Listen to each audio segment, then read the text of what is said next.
Kota-kota di Thailand lumpuh total akibat banjir bandang yang terjadi dalam 2 hari terakhir. Bencana yang dipicu hujan deras ini telah menelan korban jiwa sebanyak 13 orang, sementara sekitar 2,1 juta penduduk diperkirakan terdampak. Data mencatat 13.000 warga telah mengungsi ke tempat penampungan.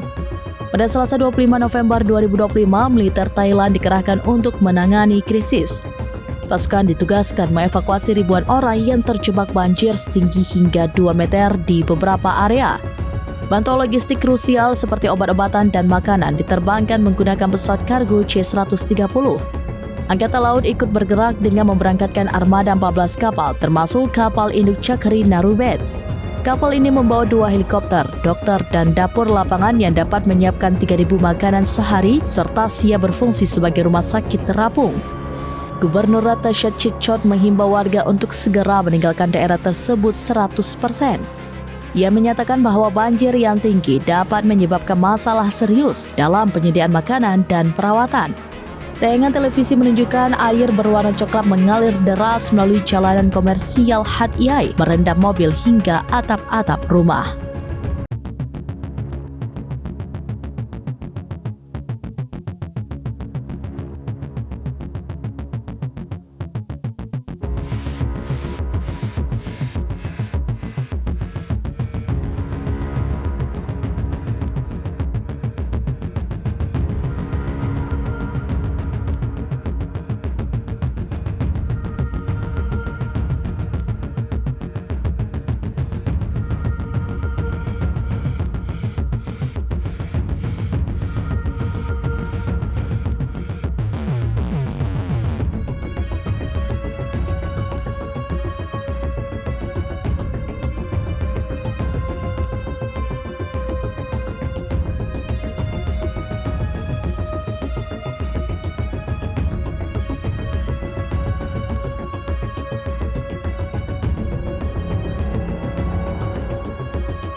Download Tribun X sekarang, menghadirkan lokal menjadi Indonesia.